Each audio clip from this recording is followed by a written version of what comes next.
ان الحمد للہ نحمده ونستعینه ونستغفره ونعوذ باللہ من شرور انفسنا ومن سیئات اعمالنا من يهده اللہ فلا مضل له ومن يضلل فلا هادی له واشهد ان لا الہ الا اللہ وحدہ لا شریک له واشهد ان محمدا عبده ورسوله اما بعد فان خیر الحدیث کتاب اللہ وخیر الہدی ہدی محمد صلی اللہ علیہ وآلہ وسلم وشر الامور محدثاتها وکل محدثۃ بدعہ وکل بدعۃ ضلالہ وکل ضلالۃ فی النار۔ اعوذ باللہ السمیع العلیم من الشیطان الرجیم من ہمزہ ونفخہ ونفثہ بسم اللہ الرحمن الرحیم رب اشرح لی صدری ویسر لی امری واحلل عقدۃ من لسانی یفقہوا قولی۔ بسم اللہ الرحمن الرحیم ان اللہ وملائکتہ یصلون علی النبی یا ایہا الذین آمنوا صلوا علیہ وسلموا تسلیما۔ اللہم صلی علی محمد وعلی آل محمد کما صلیت علی ابراہیم وعلی آل ابراہیم انک حمید مجید۔ اللہم بارک علی محمد وعلی آل محمد کما بارکت علی ابراہیم وعلی آل ابراہیم انک حمید مجید۔ اللہم ربنا آتنا فی الدنیا حسنۃ وفی الآخرۃ حسنۃ وقنا عذاب النار۔ لا الہ الا انت سبحانک انی کنت من الظالمین۔ ربنا آتنا من لدنک رحمۃ وہیئ لنا من امرنا رشدا۔ حسبنا اللہ ونعم الوکیل۔ لا حول ولا قوة الا باللہ العلی العظیم۔ یا حی یا قیوم برحمتک استغیث اصلح لی شأنی کلہ ولا تکلنی الی نفسی طرفۃ عین، آمین۔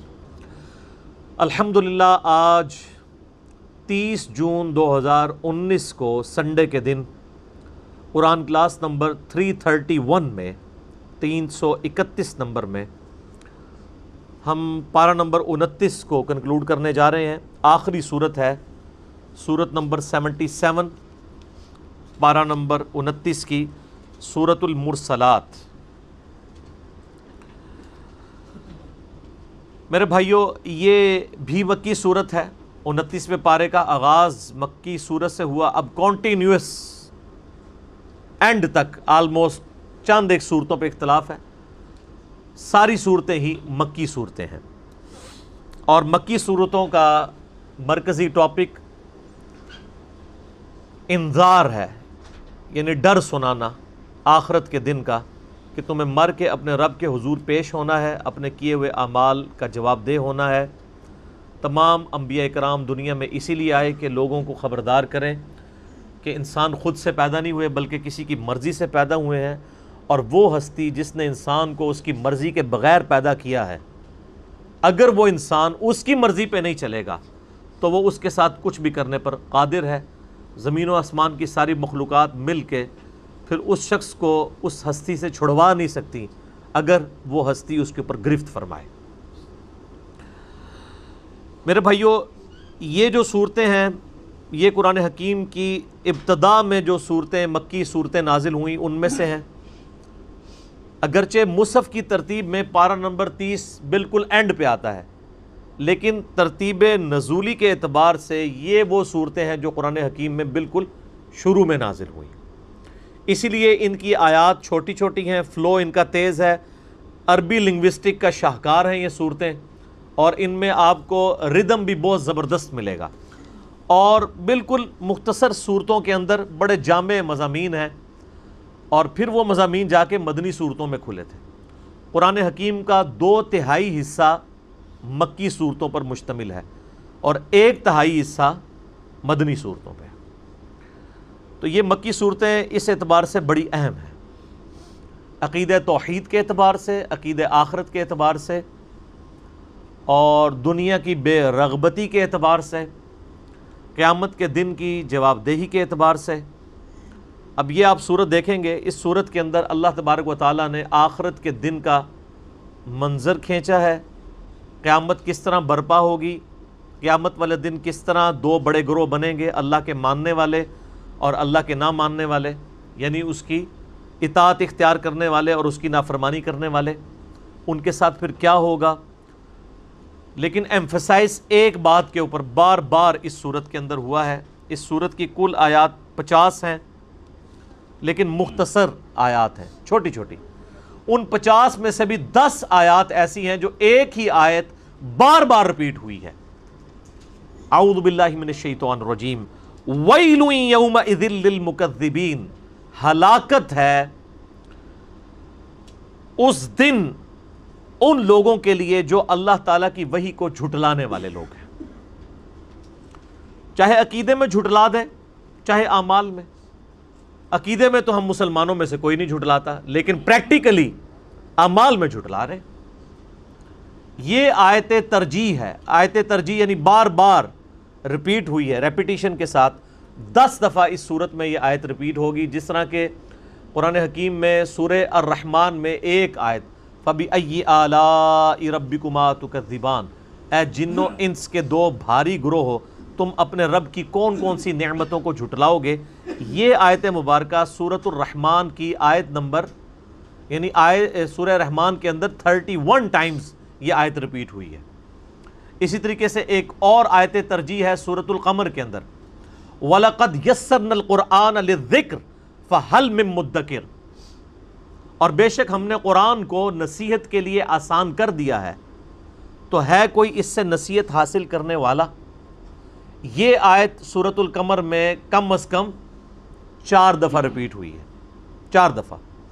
سورہ رحمان میں وہ آیت 31 دفعہ، اور اس صورت میں یہ آیت وَيْلٌ يَوْمَئِذٍ لِّلْمُكَذِّبِينَ، یہ آیت 10 دفعہ ریپیٹ ہوئی ہے۔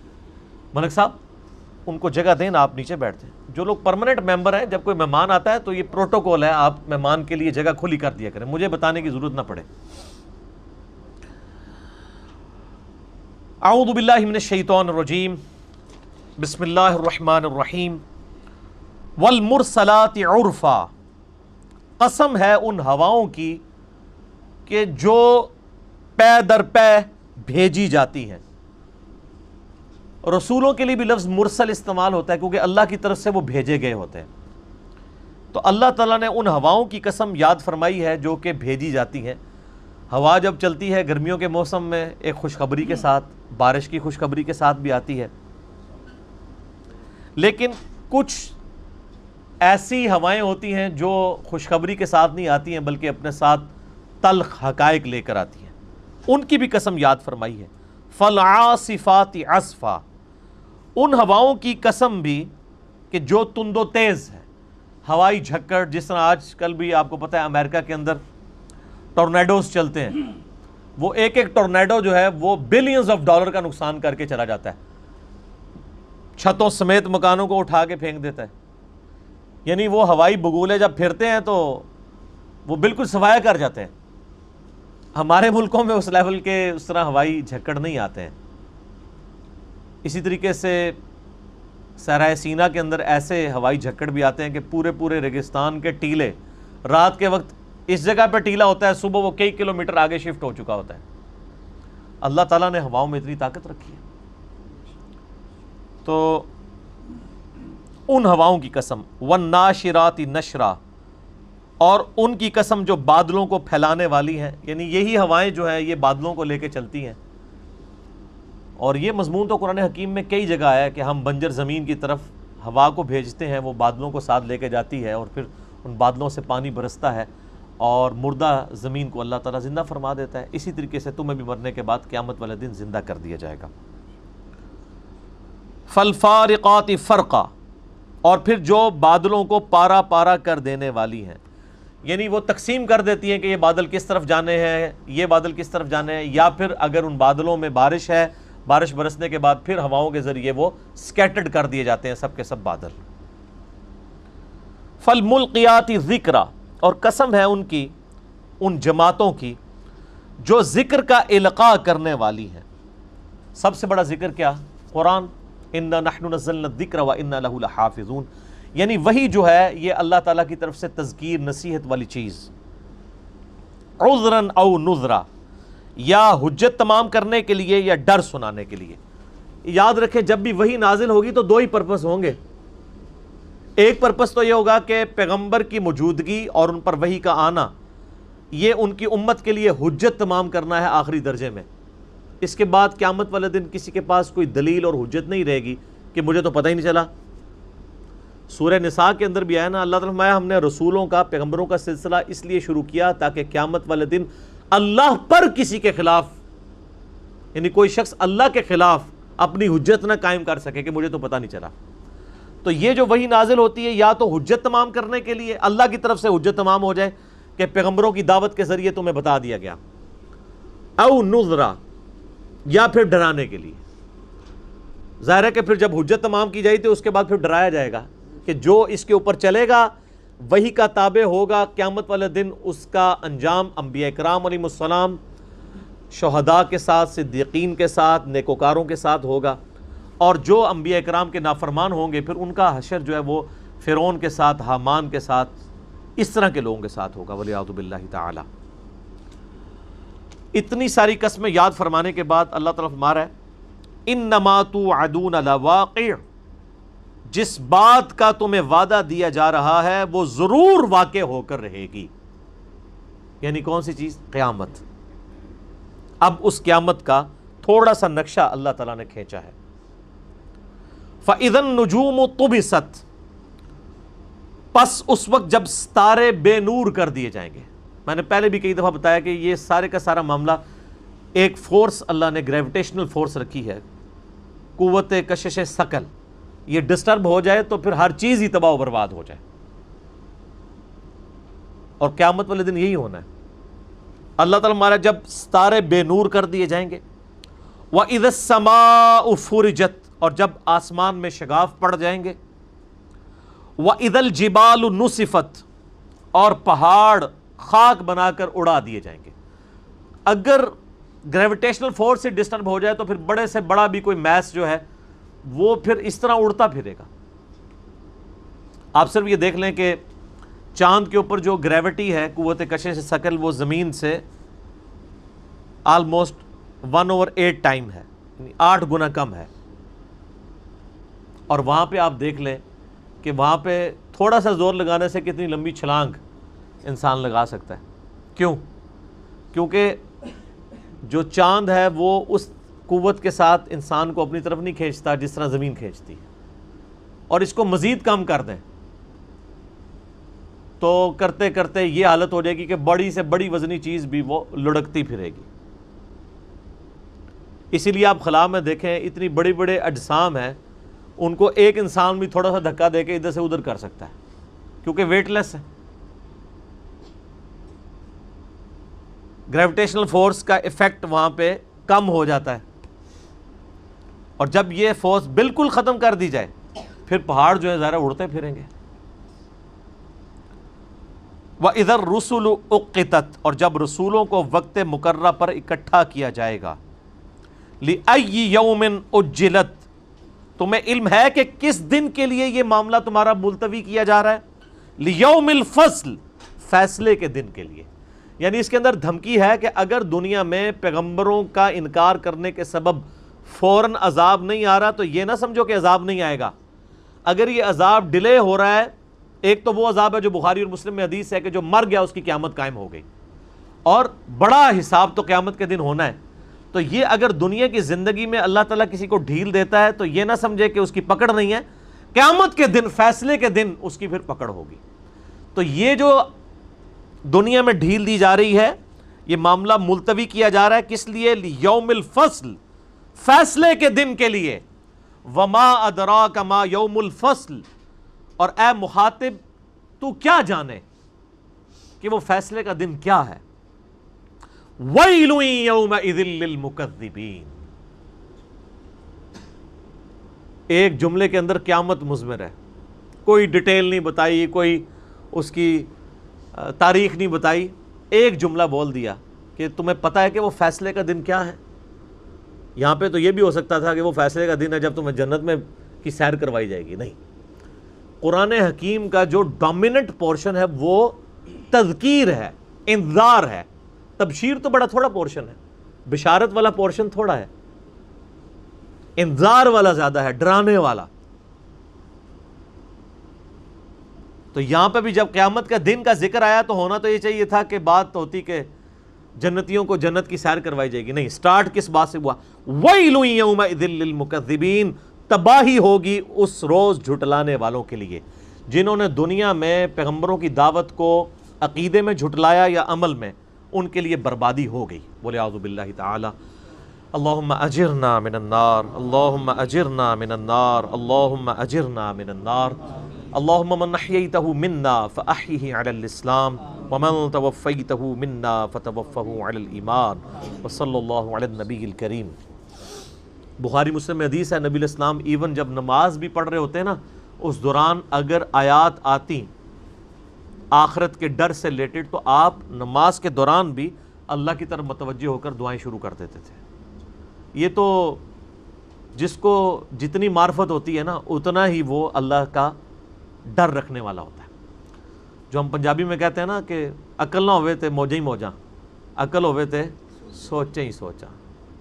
صحیح بخاری میں حدیث ہے، آپ صلی اللہ علیہ وآلہ وسلم ایک چوراہے سے گزرے، وہاں پہ کچھ اصحاب آپس میں گفتگو کرتے ہوئے ہنسی مذاق کر رہے تھے اور اس کی وجہ سے ہنس رہے تھے، جائز ہے. آپ تھوڑی دیر کے لیے رکے اور آپ نے فرمایا جو کچھ میں جانتا ہوں اگر تم جانتے ہوتے تو بہت کم ہنسا کرتے، زیادہ رویا کرتے. تو ہمارا تو کوئی دور دور تک معاملہ ہی نہیں ہے.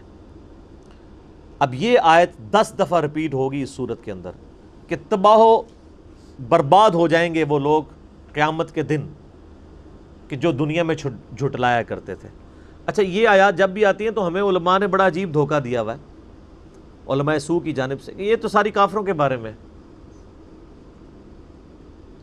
قرآن حکیم کی آیات آفاقی ہیں، جسے فٹ اسے گفٹ. اگر کافر کو یہ کہا جا رہا ہے نا کہ تو نے اللہ کے احکامات کو جھٹلایا تو تیری بربادی ہے، اور مسلمان اللہ کو ماننے کے باوجود جھٹلاتا ہے تو اس کی تو بڑی بربادی ہے.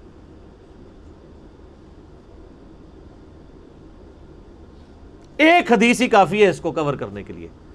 صحیح مسلم میں حدیث ہے، انٹرنیشنل نمبر کے مطابق 246 کتاب الایمان چیپٹر میں، کہ بندے کے ایمان اور شرک کے درمیان فرق نماز ہے.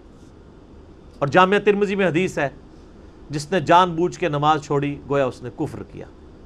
اور ترمذی میں ہی عبداللہ ابن شفیق تابعی رحمہ اللہ کہتے ہیں کہ میں نے صحابہ کرام کو اپنی زندگی میں تکفیر کرتے ہوئے پایا ہے صرف ان لوگوں کی جو تارک الصلاح ہے. صحابہ کرام نماز نہ پڑھنے والے کو کافر سمجھا کرتے تھے. پاکستان کے شناختی کارڈ میں بے نمازی بھی مسلمان ہے، اس کا نکاح بھی ہو جاتا ہے، مر جائے گا تو جنازہ بھی پڑھ دیں گے. اللہ کے ہاں یہ کرائٹیریا نہیں ہے. بربادی ہے اس دن ان لوگوں کے لیے جو جھٹلایا کرتے تھے، خواہ اپنے عمل میں خواہ اپنے عقیدے میں.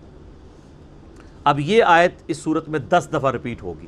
آیت ترجیح سے کہا جاتا ہے، جس طرح سورہ رحمان میں 31 دفعہ آیا ہے، 31 ٹائمز فَبِأَيِّ آلَاءِ رَبِّكُمَا تُكَذِّبَانِ، اور سورۃ القمر میں 4 دفعہ آیا ہے وَلَقَدْ يَسَّرْنَا الْقُرْآنَ لِلذِّكْرِ فَهَلْ مِن مُدَّكِرٍ. بالکل اسی پیٹرن پہ یہ آیت 10 دفعہ ریپیٹ ہو رہی ہے، وَيْلٌ يَوْمَئِذٍ لِّلْمُكَذِّبِينَ.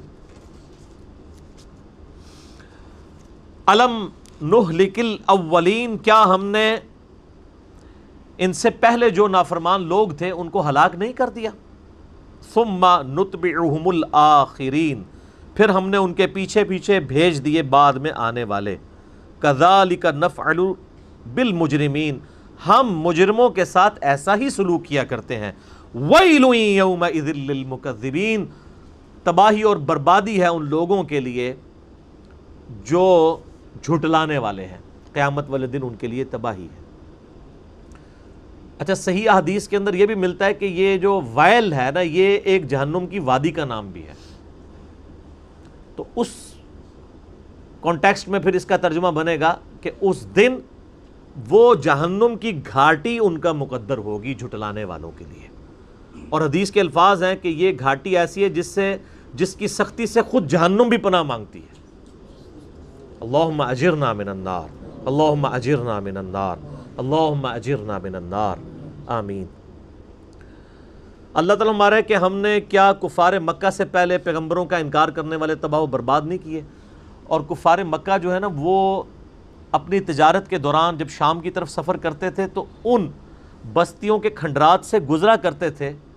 قوم عاد اور قوم سمود کی جو بستیاں اللہ نے تباہ و برباد کر دی.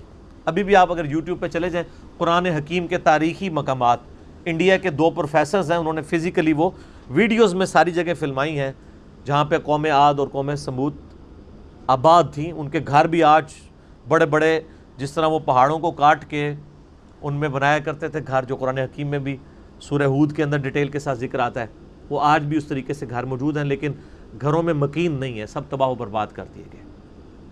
ایون ان کے ڈھانچے بھی دریافت ہوئے ہیں بڑے بڑے قدوں والے، جو قرآن حکیم میں آتا ہے نا کہ وہ جب ان کے اوپر 7 دن تک، 8 دن اور 7 راتوں تک مسلسل جب ان کے اوپر اللہ تعالیٰ نے تیز ہوائی جھکڑ بھیجا تو وہ اس طریقے سے مر گئے گویا کہ وہ کھجور کے تنے ہیں جو زمین کے اوپر پڑے ہوئے ہیں، اتنے بڑے بڑے قد والے. ان کے ڈھانچے آپ گوگل میں جا کے سرچ کریں تو آپ کو مل جائیں گے. یعنی ایک عام آدمی ان کے پاس کھڑا ہو تو وہ لگتا ہے کہ بس ان کے کندھے کے پاس اتنا سا بندہ ہی کھڑا ہوا ہے، اتنے بڑے بڑے ان کے قد تھے. تو باو برباد کر دیا اللہ نے. تو اللہ تعالیٰ فرمایا کہ کیا ہم نے اگلوں کو برباد نہیں کیا اور پھر ہم نے اس کی جگہ نئی پھر نسل پیدا کر دی. اسی طریقے سے ہم مجرمین کے ساتھ کیا کرتے ہیں. اچھا یہ عجیب معاملہ ہے، جب بھی اللہ تعالیٰ نے دنیا میں کسی پیغمبر کو مبعوث کیا ہے نا تو ہمیشہ 2 پارٹیاں بنی ہیں، بڑی بڑی 2 پارٹیاں، ایک پیغمبروں کے ماننے والے، ایک نہ ماننے والے، کافر اور مسلم. منافقین کو بھی آپ کافروں میں ہی داخل کر لیں کیونکہ وہ اوپر سے اسلام کا لبادہ اوڑے ہوتے تھے، اندر سے تو اللہ کے حضور تو وہ کافر تھے. اللہ تعالیٰ کافروں کو تباہ و برباد فرماتا تھا اور اہل ایمان کو بچا لیتا تھا. نوح علیہ السلام کو اللہ تبارک و تعالیٰ نے 78 اپنے ان کے اصحاب کے سمیت بچا لیا، باقیوں کو تباہ و برباد کیا. پھر وقت جب گزرتا ہے تو وہ 78 تو اہل ایمان تھے، تو ایمان والے ہی رہنے چاہیے تھے، لیکن وقت گزرنے کے ساتھ ساتھ ان میں خرابیاں آنا شروع ہو جاتی تھی. پھر قوم نوح ہی میں سے قوم عاد تھی، انہی کی اولاد میں سے، حالانکہ وہ تو سارے ایمان والے تھے، لیکن قوم عاد میں پھر اسی طریقے سے مشرکانہ اوہام شروع ہو گئے. پھر اللہ تعالیٰ نے حضرت ہود علیہ السلام کو ان میں مبعوث کیا. انہوں نے دعوت و تبلیغ کا کام کیا، کچھ لوگوں نے ایمان قبول کر لیا، کچھ اپنی ضد اور ہٹ درمی پہ قائم رہے. پھر اللہ تبارک و تعالیٰ نے اہل ایمان کو بچا لیا، مخالفین کو تباہ و برباد کر دیا. پھر وہ قومیں جو عاد تھی، ہود علیہ السلام کی قوم، جو اہل ایمان بچ گئے، پھر ان پہ کچھ وقت گزرا تو ان کے اندر پھر مشرکانہ عقائد آنا شروع ہو گئے. تو اللہ تعالیٰ نے انہی کی وہ اولاد میں سے ہی قوم سمود تھی، تو ان میں حضرت صالح علیہ السلام کو مبعوث کیا. پھر صالح علیہ السلام کے ساتھ جو اہل ایمان تھے وہ بچا لیے گئے، مخالفین کو ہلاک کیا گیا. تو یہ سلسلہ بار بار چلتا رہا. تو اللہ تعالیٰ فرماتا ہے ہم اسی طریقے سے ہلاک کرتے آتے ہیں، پھر پیچھے اور لوگوں کو بھیجتے ہیں. اسی طریقے سے ہماری یہ سنت رہی ہے مجرمین کے ساتھ کہ ان کو تباہ و برباد کر دیا جاتا ہے. الم نخلقکم من ماء مہین، کیا ہم نے تمہیں ایک حقیر پانی سے پیدا نہیں کیا، ایک منی کے قطرے سے. اور وہ اتنا حقیر ہے کہ عام گفتگو میں اس کا ذکر کرنا بھی انسان پسند نہیں کرتا، اتنی حقارت سے اسے سمجھا جاتا ہے. جسم سے نکل جائے تو غسل فرض ہو جاتا ہے، کپڑے دھونے ضروری ہو جاتے ہیں، اس سے جان چھڑانا ضروری ہو جاتا ہے. اسی کے اندر اللہ تعالیٰ نے انسان کی اوقات رکھ دی ہے کہ انسان کبھی اپنی پیدائش کے اوپر غور کرے تو کبھی اس کے اندر اکڑ نہیں آ سکتی. اور دیکھ لیں کوئی دنیا کا بڑے سے بڑا انسان، اس کی پیدائش ہوئی اسی طریقے سے. ایک حضرت عیسیٰ علیہ السلام اور حضرت آدم علیہ السلام کی ایکسیپشن ملتی ہے نا، ادروائز بڑے سے بڑا کوئی پیغمبر ہو، بڑے سے بڑا کوئی فلاسفر ہو، بڑے سے بڑا کوئی جو ہے وہ سائنٹسٹ ہو، وہ پیدا اسی طریقے سے ہوا ہے، ایک حقیر بے قدر پانی سے. تو اللہ فرماتا ہے کیا تمہیں ہم نے اس حقیر پانی سے پیدا نہیں کیا.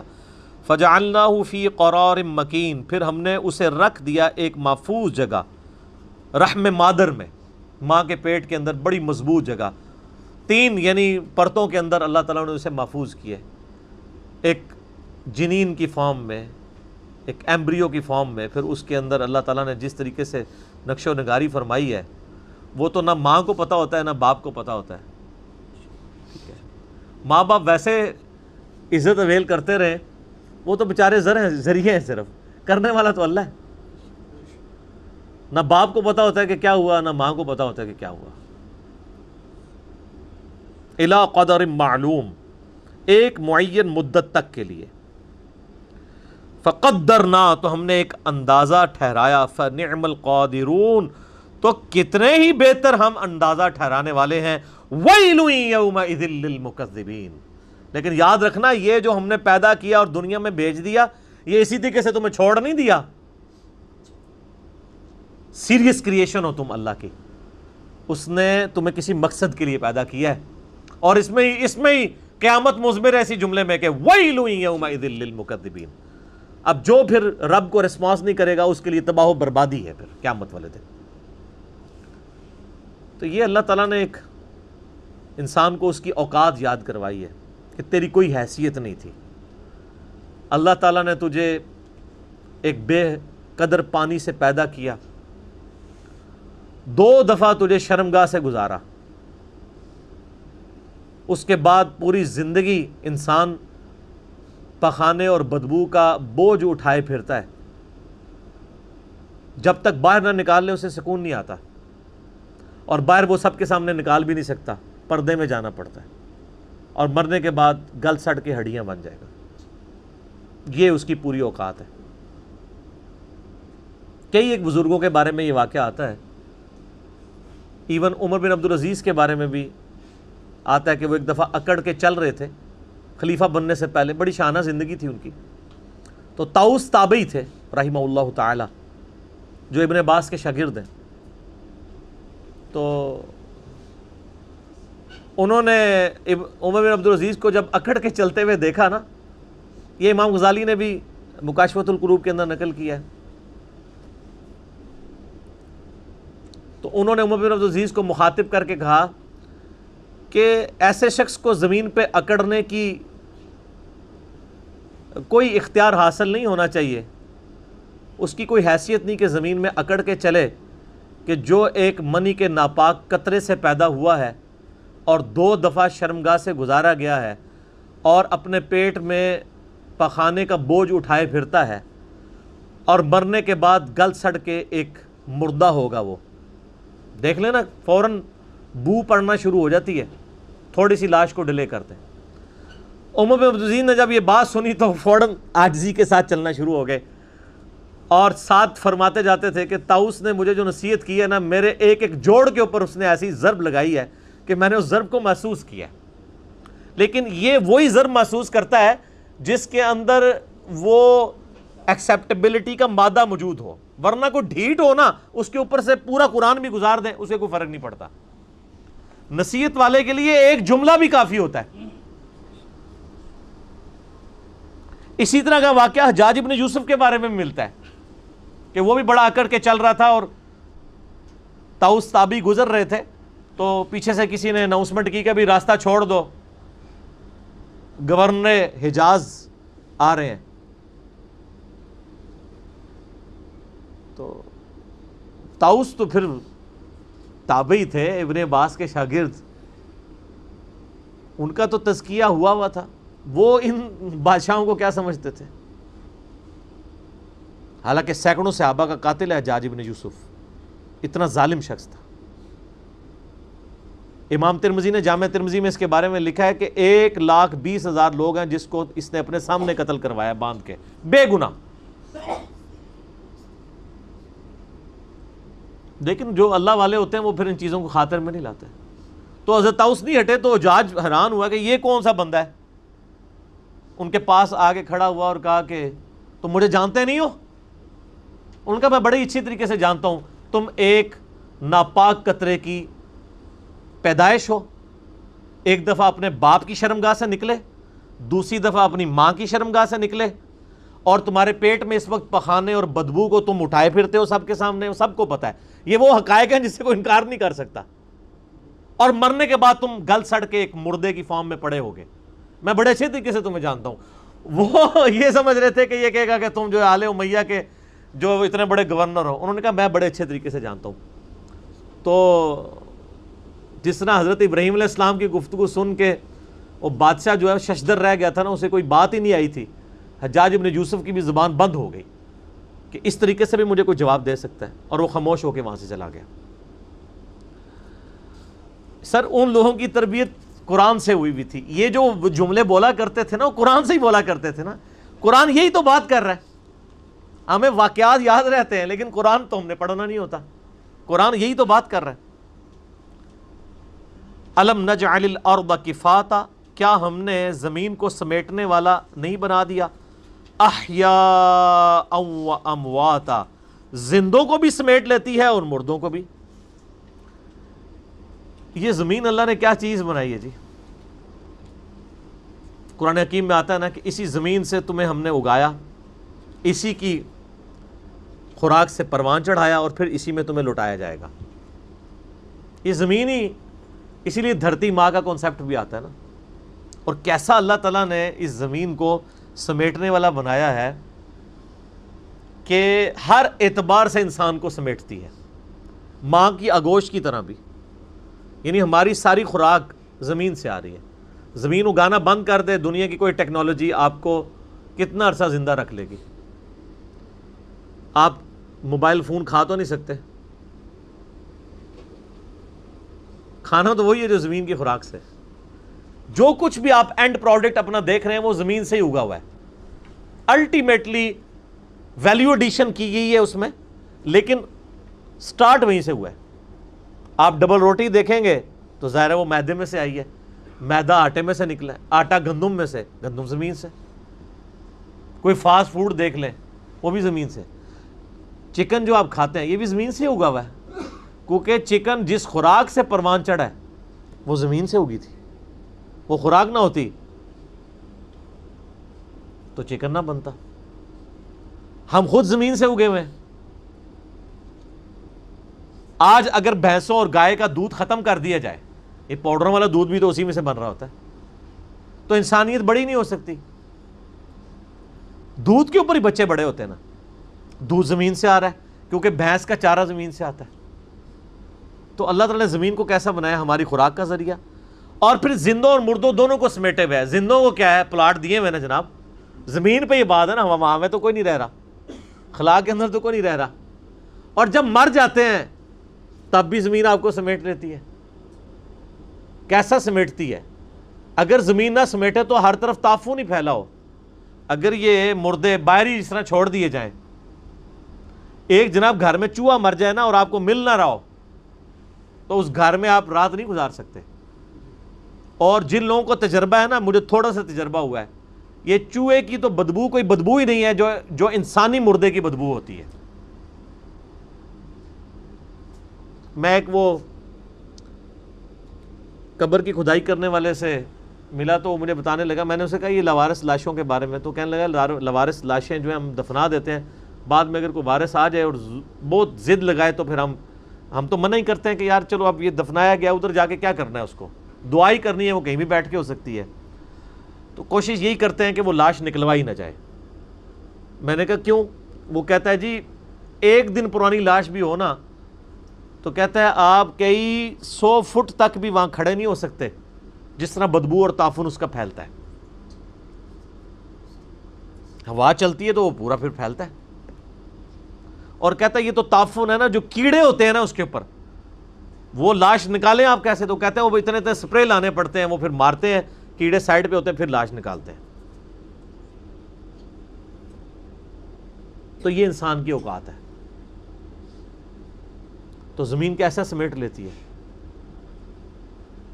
ایون لاش اوپر بھی پڑی ہوئی ہو نا، تعفن پھیلے گا، کچھ عرصے بعد بیکٹیریاز اس کے اندر اس کو کھانا شروع کریں گے، ڈی کمپوز ہو جائے گی، اور پھر یہی جانوروں کی لاشیں، انسانوں کی لاشیں، ان کا جو فاسفورس ہے وہ زمین کی زرخیزی کا سبب بن جاتا ہے، کھاد۔ کیسا اللہ نے سلسلہ بنایا ہے۔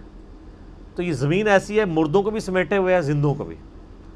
ابھی تو ہم صرف اس زمین کی بات کر رہے ہیں. زمین کا جو سمندر والا پورشن ہے جس کی آبادی زمین سے بھی کئی گنا زیادہ ہے, کتنی بڑی بڑی ویل مچھلیوں کو, شارک مچھلیوں کو اور کتنے جانوروں کو سمیٹے ہوئے ہیں. ان کی غذا بھی اس میں سے آ رہی ہے, اور وہ شارک مچھلیاں بھی مرتی ہیں تو اسی کے اندر رہ جاتی ہیں, ان کو بھی سمیٹے ہوئے. تو ایک زمین کے ساتھ اللہ نے کیا چیزیں جوڑ دی ہیں, ہر چیز زندوں اور مردوں کو زمین نے سنبھالا ہوا ہے. بزرگوں نے نہیں سنبھالیا سر, زمین نے, بلکہ بزرگوں نے بھی زمین ہی سنبھال دی ہے اینڈ تے. ہاں دیکھ لیں, بزرگوں کو زمین سے باہر دفنانے کا تو رسک نہیں لیا جا سکتا, اندر ہی دفناتے ہیں. اللہ نے پردہ رکھا ہوا ہے, ادروائز تو بڑا مشکل ہو جائے پھر بزرگی قائم رکھنا. وہ تو انبیاء کا پروٹوکول ہے. سن نبی داؤد کے اندر, سن نسائی میں, کہ اللہ تعالیٰ نے حرام کیا ہے مٹی کے لیے کہ نبیوں کے جسموں کو کھائے. نبیوں کے علاوہ کسی کے لیے گارنٹی نہیں ہے, ہو بھی سکتا ہے جسم سلامت, نہیں بھی ہو سکتا. اور کسی شخص کا جسم سلامت نہ ہونا اس کی ولایت کی کوئی نفی نہیں ہے, یہ ذہن میں رکھیے گا. یہ ایک نیچرل پروسیس اللہ نے رکھا ہے. دیکھیں کئی صحابہ ہیں جن کی مرنے کے بعد ان کی لاشوں کے مسلے ہوئے ہیں. سیدنا حمزہ ابن عبد المطلب کا کان, ناک, یہ سب کچھ کاٹا گیا ہے, تو لاش تو ان کی ادھر ہی بگڑ گئی. تو قبر میں جانے کے بعد ان جسموں کا انسان محتاج نہیں ہے, نہ اس کفن کا محتاج ہے. آپ جتنا مرضی مہنگا کفن اور اس کے اوپر آپ جتنی مرضی لکھائی کروا لیں, جتنی مرضی خوشبو ڈال لیں, کوئی فرق نہیں پڑتا. حتیٰ کہ اس امت کے امام, اولیاء کے سردار سیدنا ابو بکر الصدیق رضی اللہ تعالیٰ عنہ علیہ السلام کے بارے میں صحیح بخاری میں آتا ہے کہ سیدہ عائشہ کو بلایا اپنے مرض وفات میں اور کہا کہ نبی الاسلام کو کتنے کپڑوں میں دفنایا گیا تھا. انہوں نے کہا نبی الاسلام کو اتنے ہی کپڑوں میں, مختصر کپڑوں میں دفنایا گیا تھا. تو انہوں نے کہا مجھے میرے کپڑوں میں ہی دفنانا, کیونکہ مرنے کے بعد یہ کپڑے پیپ اور تعفن کوئی سمیٹ رہے ہوں گے تو نیا کفن مجھے دینے کی ضرورت نہیں ہے, یہ تو زندہ لوگوں کا حق ہے. یہ الفاظ ہیں حضرت ابوبکر صدیق کے. ان کو کسی نے نہیں کہا کہ حضرت لاش تو سلامت رہتی ہے بزرگوں کی, حالانکہ ہمارا عقیدہ ہے کہ ان کی لاشیں سلامت ہیں. صحیح بخاری میں ہے کہ حضرت عمر کا پاؤں ان کی وفات کے آلموسٹ 67 ایئرز کے بعد, جب مسجد نبوی کے حجرے کی دیوار گر گئی روضہ شریف کی, تصحیح کے دوران عبد الملک بن مروان کے دور کے اندر, ولید بن عبد الملک کے دور میں پاؤں نکل آیا تھا, اور عروہ ابن زبیر نے پہچانا کہ اس سیدنا عمر کا پاؤں ہے, کیونکہ وہ قبروں کی لوکیشن کو جانتے تھے. لیکن ریالٹی یہی ہے. باقی اللہ تعالیٰ کسی کو پروٹوکول دے دے.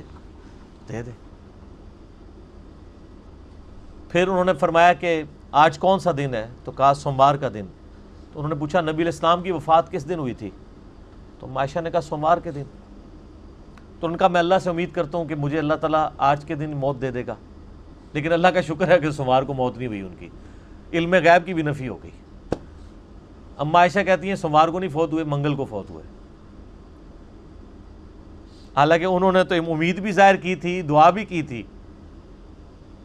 اگر خدا نہ خواستہ سوموار کو فوت ہو جاتے ہیں, انہوں نے کہا دیکھا بزرگ پہلے ہی بتا دیتے ہیں. سب سے بڑا بزرگ سیدنا ابو بکر صدیق رضی اللہ تعالیٰ عنہ علیہ السلام, ان کا بھی اندازہ غلط نکلا ہے. یہ ہے کتابیں, یہ ہے دین جو کتابوں میں ہے. جو بابوں کا دین ہے وہ پھر الگ سے ہے, کتابوں کا دین. اس پہ میرا یوٹیوب پہ ایک کلپ بھی ہے, حضرت ابو بکر صدیق کا علم غیب, تو اس میں نے یہی حدیث بیان کی ہے. تو یہ زمین سمیٹ رہتی ہے زندوں کو بھی اور مردوں کو بھی. وَجَعَلْنَا فِيهَا رَوَاسِيَ شَامِخَاتٍ وَأَسْقَيْنَاكُم مَّاءً فُرَاتًا, اور ہم نے ہی بنا دیے اس میں خوب جمے ہوئے اونچے اونچے پہاڑ, اور ہم نے ہی تمہیں میٹھا پانی پلایا. یہ پہاڑ جو اللہ نے سٹیبلائزر رکھے ہیں نا, یعنی زمین کو کی ڈائنامک بیلنسنگ کرنے کے لیے, یہ اللہ نہیں. یعنی زمین کے اوپر سب سے زیادہ مضبوط اللہ کی مخلوق کون سی ہے؟ پہاڑ. پہاڑ سے زیادہ تو کوئی مخلوق مضبوط نہیں ہے. سب سے بڑی مخلوق, سب سے مضبوط مخلوق. آپ کے ذہن میں تو ہاتھی آ جائے گا, ویل مچھلی آ جائے گی, اس کی کیا اوقات ہے پہاڑ کے سامنے؟ ایک آتش فشاں پہاڑ پھٹ پڑے, ہزاروں ہاتھیوں کو, ہزاروں مگر بچوں کو لے ڈوبے. سب سے مضبوط چیز پہاڑ اللہ نے بنایا، اور ہم نے پانی بھی پلا دیا ہے۔ انہی پہاڑوں میں ایسے ریزروائرز اللہ نے رکھ دی ہیں، پورا سال۔ ابھی بھی آپ کشمیر میں ناردرن ایریاز میں چلے جائیں نا، کئی چشمے ہیں جو پورا سال رکتے نہیں ہیں، اتنی سٹوریج ہے پہاڑوں کے اندر کہ وہ جو برف باری ایک باری ہوتی ہے یا بارش پڑی یا برف، اور وہ برف پگھلنے کی وجہ سے وہ جو اس کے اندر ریزروائرز ہیں اس میں سے پانی نکلتا ہے تو پورا سال ہی نکلتا رہتا ہے۔ اتنا پانی سٹور کیا ہوتا ہے پہاڑوں نے، امیجن کریں پورا سال خشک ہی نہ ہو، کو پیچھے کوئی اس کی یعنی کوئی نل جوڑ دی ہے اللہ تعالیٰ نے سمندر کے ساتھ؟ نہیں، وہی سمندروں کا پانی ویپریٹ ہو کے جو گلیشیئرز کی فارم میں سٹور ہوتا ہے وہ اتنا زیادہ ہوتا ہے کہ پورا سال چشمے چلتے رہتے ہیں اور لوگ استعمال کرتے رہتے ہیں۔ اور میٹھا پانی، اللہ تعالیٰ ہمارا میٹھا پانی، میٹھے پانی کی ہمیں تو یہاں جہلم میں رہتے ہوئے تو قدر نہیں ہوگی نا سر۔ جہلم سے آپ بس 120-120-130 کلومیٹر دور چلے جائیں نا پنڈی اسلام آباد میں، اور دیکھ لیں پانی کی کیا صورتحال ہے وہاں پہ۔ فیصل آباد چلے جائیں تو آپ دیکھ لیں میٹھے پانی اور صاف پانی کو لوگ ترس رہے ہیں۔ اور اگر آپ انٹیریئر بلوچستان کے اندر چلے جائیں تو سرکار وہاں تو لوگوں کے لیے ایشو یہ ہے کہ 4-4 5-5 8-8 10-10 کلومیٹر سفر کر کے آج بھی عورتیں مٹی کے مٹکوں میں پانی، صاف پانی نہیں سر، گدلا پانی، لیکن صرف میٹھا ہوتا ہے، مٹیالے کلر کا بھر کے لاتی ہیں پینے کے لیے۔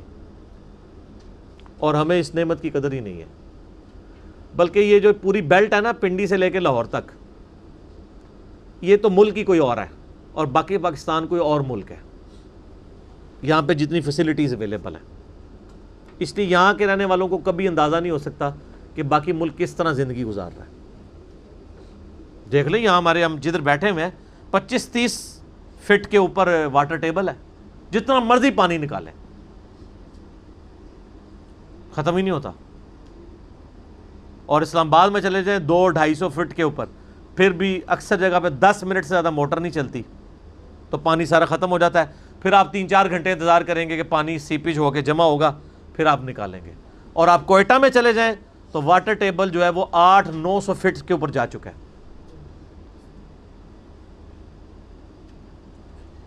تو یہ اللہ تعالیٰ نے پانی پلایا ہے۔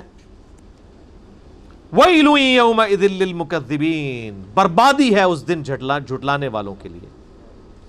انطلقوا إِلَى مَا كُنتُم بِهِ تُكَذِّبُونَ، اب یہ قیامت کے دن کا نقشہ کھینچا جا رہا ہے۔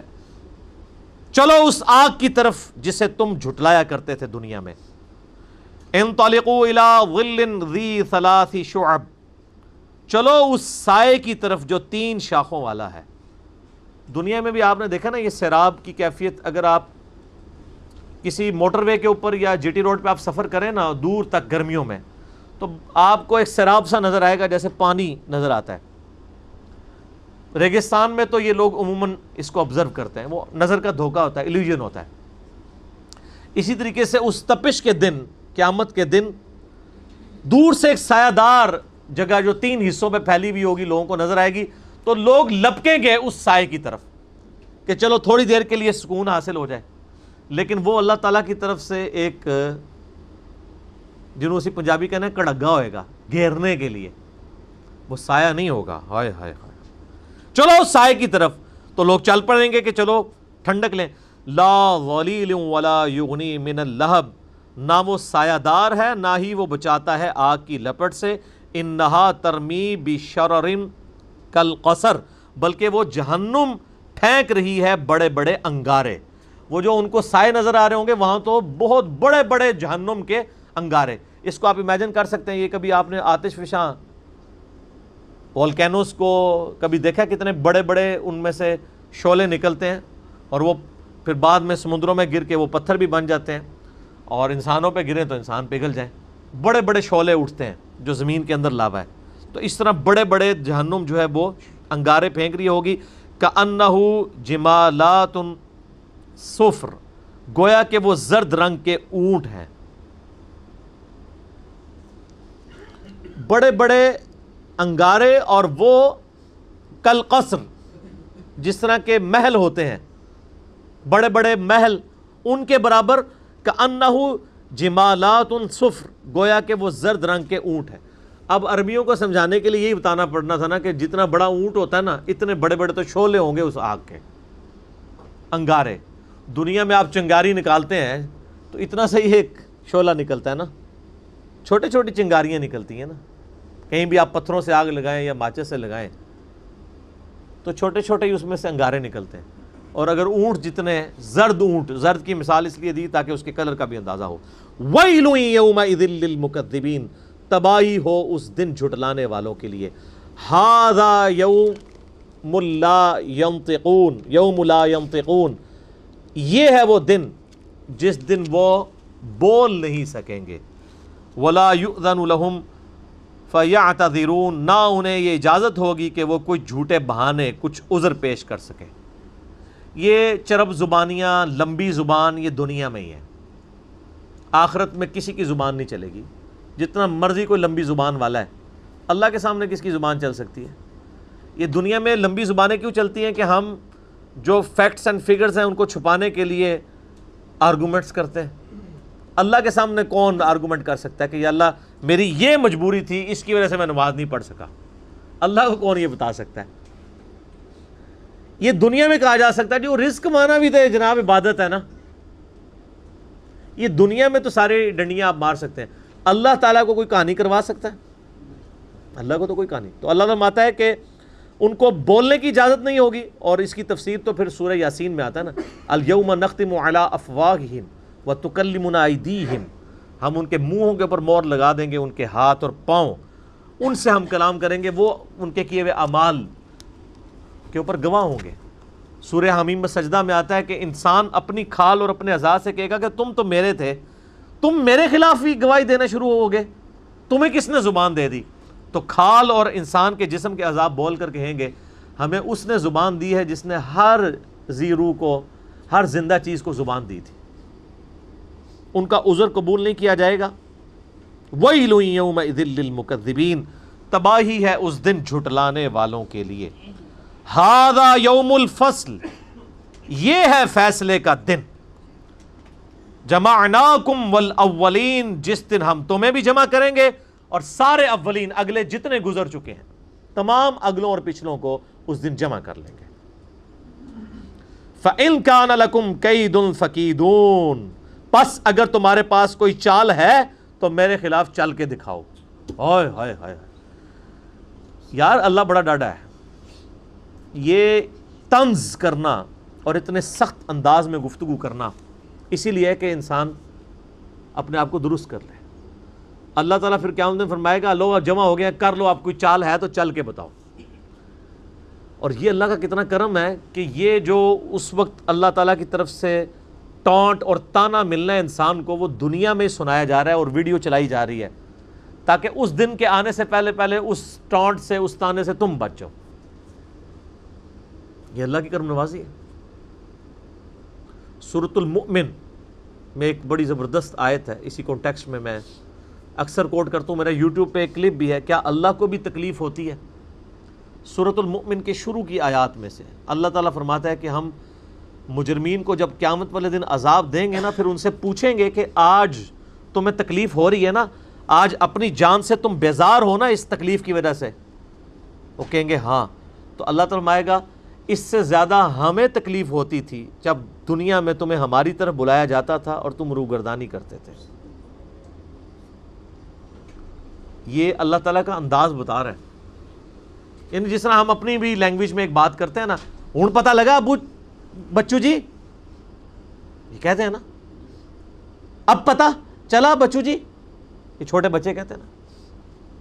تو اللہ تعالیٰ اب پتہ چلا، جب دنیا میں تمہیں ہماری طرف بلایا جاتا تھا تم روگردانی کرتے تھے، تو ہمیں اس سے زیادہ تکلیف ہوتی تھی جو آج تمہیں اپنی جان سے ہو رہی ہے۔ تو اس پہ میرا یوٹیوب پہ کلپ ہے کہ اللہ کو بھی تکلیف ہوتی ہے، یہ بلکہ پورا لیکچر سننے والا ہے، مسئلہ نمبر 196، فکر آخرت پہ اس سے بہتر لیکچر میرا کوئی نہیں ہے۔ کاش میں دنیا میں واپس جا سکتا، یہ اس کا ٹائٹل ہے، جس میں نے سورہ سجدہ کی 11 آیات اور کراس ریفرنس کے طور پہ کئی آیات کور کی ہیں۔ اللہ تعالیٰ فرمائے گا ہاں بھائی کوئی چال ہے تو چل لو۔ وَيْلٌ يَوْمَئِذٍ لِّلْمُكَذِّبِينَ، تباہی ہو اس روز جھٹلانے والوں کے لیے۔ یہ 40 آیات میں اللہ تعالیٰ نے ذکر کیا ہے ان لوگوں کا جو اللہ کے نافرمان ہیں۔ اب قرآن پاک کا چونکہ ایک امتزاج ہے کہ وہ پھر پازیٹیو گفتگو اہل ایمان کے حوالے سے بھی کرتا ہے، سائملٹینیس کنٹراسٹ، لیکن آپ کو حیرانگی ہوگی کہ یہ اب جو اہل ایمان کے حوالے سے ذکر آئے گا کہ ان کو جنتیں ملیں گی، اس میں پھر یہ آیت ریپیٹ ہوگی، وَيْلٌ يَوْمَئِذٍ لِّلْمُكَذِّبِينَ۔ یعنی جنت کے ذکر میں بھی اللہ نے دوزخ کے ذکر کو داخل کیا ہے کہ دوزخ سے غافل نہیں ہونا۔ ان المتقین فی ظلال وعیون، بے شک اللہ سے ڈر جانے والے لوگ سایوں اور چشموں میں ہوں گے اس دن۔ وفواکہ مما یشتہون، اور ان پھلوں میں ہوں گے جن کو وہ پسند کر رہے ہوں گے۔ کلو واشربو، اللہ تعالیٰ فرمائے گا مزے سے کھاؤ اور پیو۔ ہنیئا بما کنتم تعملون، ان اعمال کے صلے میں یہاں پہ خوب رچو اور بسو جو تم دنیا میں کیا کرتے تھے۔ اعمال کے بدلے میں سر، صرف نسبت کے بدلے میں نہیں، صرف کلمہ پڑھنے کے بدلے میں نہیں، اعمال کے بدلے میں۔ اِنَّا كَذَلِكَ نَجْزِي الْمُحْسِنِينَ، بے شک ہم اسی طرح کا بدلہ دیا کرتے ہیں نیکوکاروں کو۔ لیکن وَيْلٌ يَوْمَئِذٍ لِّلْمُكَذِّبِينَ، جنت کے اندر بھی ذکر آ گیا۔ یہاں تو کوئی بوڑھا بھی ہوا ہے نا، اسے کہنا یار کو خوف خدا کر لو، وہ کہتے جی ہن تسی ہن زندہ سانو جا کے دباؤ۔ 70 سال کا بھی ہوگا، 80 سال کا بھی ہوگا نا، تو وہ ابھی جینے کی خواہش رکھ رہا ہوگا، تو کہہ رہا ہوگا کہ اچھا جی پھر منودابی آؤ، جا کے کوئی جنتی بھی گل کرو، صرف دوزخ دی گل۔ اللہ تعالیٰ نے یہ قرآن پاک میں اسلوب بتایا کہ یہاں پہ اب آپ یہ دیکھیں، یہ آیت 2 دفعہ ریپیٹ ہوگی جنتیوں کے ذکر میں بھی، اس لیے کہ تاکہ انسان کا قبلہ درست رہے۔ صرف جنت کی باتیں کرنے سے قبلہ درست نہیں ہو رہتا جب تک کہ جہنم کا ذکر نہ کیا جائے۔ کلوا وتمتعوا قلیلا انکم مجرمون، اب فوراً روئے سخن پھر واپس آ گیا مجرمین کی طرف، ہلکا سی جنت کی سیر کرا کے واپس۔ کھاؤ اور پیو، دنیا میں عیش کر لو تھوڑا سا وقت، انکم مجرمون، بے شک پھر ہے تو تم مجرم ہی ہو نا۔ کتنی عیاشی کر لو گے؟ 50 سال، 60 سال، 70 سال، 100 سال، 130 35 سال، کتنے سال کا جی لو گے؟ 100 سال سے اوپر تو بہت کم لوگ جاتے ہیں۔ جاپان میں اس وقت یعنی دنیا میں سب سے زیادہ لوگ ہیں جو 100 کو کراس کیے ہیں، 5,500 لوگ ہیں، اور ان میں بھی جو سب سے زیادہ عمر رسیدہ خاتون ہے وہ بھی 125 سے اوپر نہیں گئی ہیں۔ کتنا کوئی جی لے گا؟ سر دنیا میں کوئی 150 سال بھی جی لے، صرف قیامت کا دن جو ہے نا وہ 50,000 سال کا دن ہے۔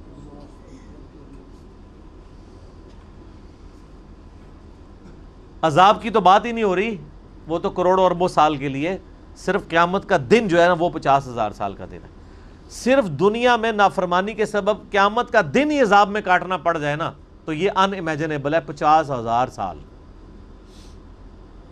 اللہم اجرنا من النار، آمین۔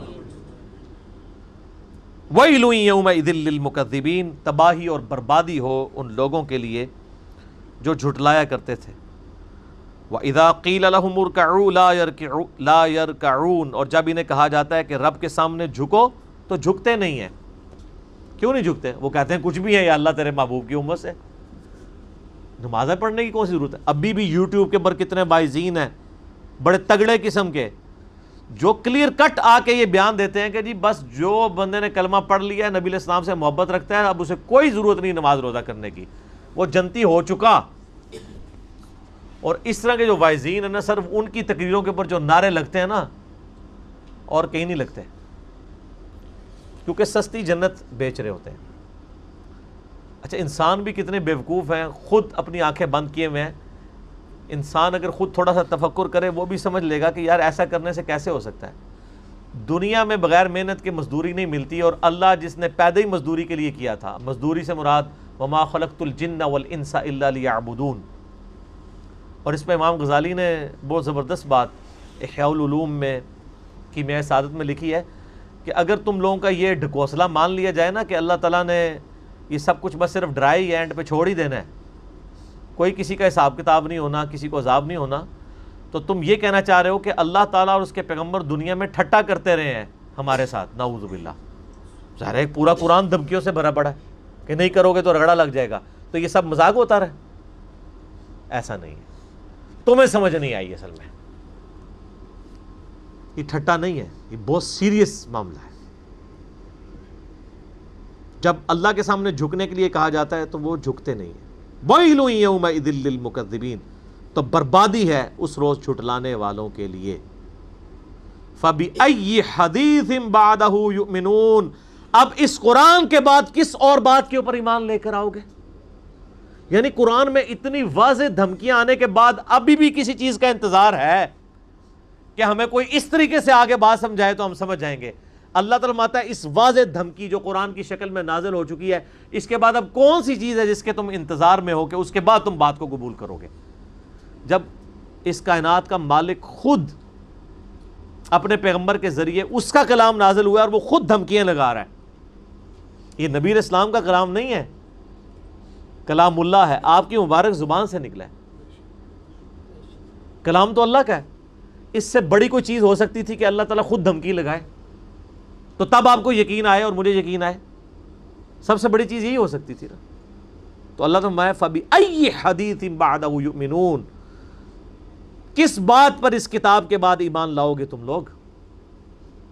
اللہ کا قرآن نازل ہونا، اس کی کتاب کا نازل ہونا، اور پھر صرف کتاب نہیں، اس کتاب کی پریکٹیکل اپلیکیشن۔ لَقَدْ كَانَ لَكُمْ فِي رَسُولِ اللَّهِ أُسْوَةٌ حَسَنَةٌ، قرآن مجسم، قرآن کا اگر کوئی ایک جسم بنایا جاتا، ایک پریکٹیکل، تو نبی علیہ السلام کی مبارک ذات ہے وہ، جو صحیح مسلم میں حدیث ہے۔